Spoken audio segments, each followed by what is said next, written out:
अस्सलाम वालेकुम नाज़रीन, ड्रामा सीरियल दस्तक के नेक्स्ट एपिसोड में आप देखेंगे सैफ जो कि पहले पहल तो अपनी जिद पे ही डटा हुआ था कि ना तो मैं इस किरण को अपना बच्चा वापस दूंगा और ना ही इसे तलाक। ये तो फरियाद सैफ पर गुस्सा करती है कि उसे तलाक दो, बच्चा दो, जान छोड़ो अपनी। और बिल आखिर इस सैफ ने सेटलमेंट कर ही ली इस किरण से, वरना किरण और उसकी बहन तो धमकी दे चुकी थी कि वो अब जेल ही जाएगा।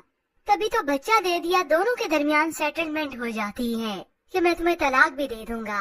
अब किरण के माँ बाप अलग से परेशान होते हैं और बाप अपनी टिपिकल सोच लेकर अलग से रिएक्ट करता है। तो किरण भी खाने की टेबल पर कह देती है तलाक कोई अछूत की बीमारी नहीं जो दूसरों को लग जाएगी। तो बाप भी कह देता है कि लोगों के लिए अछूत की बीमारी है, यानी उसे हर तरीके से कायल करने की कोशिश कर रहे हैं कि किरण तलाक ना ले। जबकि दूसरी जानिब सैफ की वालदा का दिमाग तो ठिकाने अब ये फरियाद ही करने वाली है, क्योंकि यही तो है जिन्होंने बर्बाद की अपनी जिद में आकर इस किरण की जिंदगी। बहाने करती थी, झूठ बोलती थी, ड्रामेबाजी करती थी। आज ये उनकी ड्रामेबाजी उन्हीं के सामने आती है। फरियाद जो कि अब सैफ के साथ बहुत खुश है, मगर सैफ की वालदा हमेशा फरियाद को बातें ही सुनाती हैं, क्योंकि इन्हें अपने पोते और इस किरण का दुख लगा है। और अब की बार भी फरियाद से कह देती हैं जो लोग दूसरों को खुश नहीं रखते ना, वो कभी खुश नहीं रह सकते। फरियाद ये ताना तो उनके मुंह पे दे मारती है।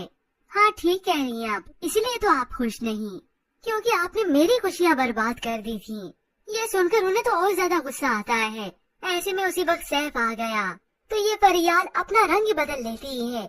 उसी वक्त उनके सामने अच्छी बनने लगी और सैफ को ले जाती। हाँ चले सैफ, मैंने पूछ लिया है। यूँ माँ तो मुँह ही तकती रहेगी इस फरियाद का और अपने बेटे का।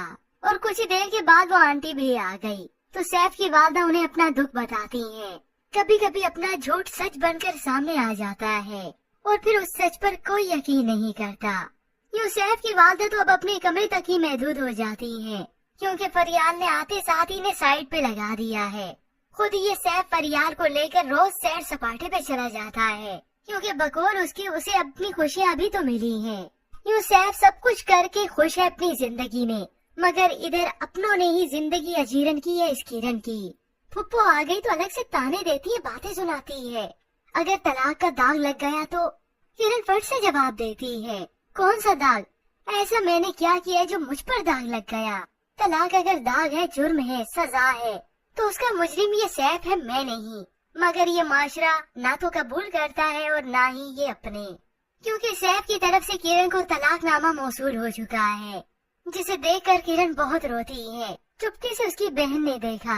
यूँ कुछ ही देर के बाद किरण सबको बता देती है, जिसके बाद तो हर तरफ उदासी ही छा गई। उसकी दी हुई रिंग भी वो उतार देती है। यूँ इस सब के बाद किरण जो कि अब खामोशी से नहीं बैठेगी। माँ बाप लोगों के प्रेशर में आकर किरण को बातें तो सुनाते ही रहेंगे, मगर किरण अब की बार मजबूत बनेगी और अपने बेटे का रोशन मुस्तकबिल बनाने की कोशिश करेगी, अपना आप संवारेगी। जबकि दूसरी जानिब सैफ का तो अब मालूम होगा, पहले तो बाप था जो सब कुछ संभाल रहा था, अब सैफ जो कि घर पर तो मिलता ही नहीं, तो ऑफिस क्या खाक मिलेगा। यूँ देखते ही देखते सैफ को काफी क्राइसिस का सामना करना पड़ेगा और फिर व्यूअर्स दिखाया जाएगा 7 साल का अरसा भी बीत चुका है। मगर ऐसे में व्यूअर्स आपको क्या लगता है, क्या किरण खुद को मजबूत कर पाएगी? मजीद ड्रामा रिव्यूज के लिए आप देखते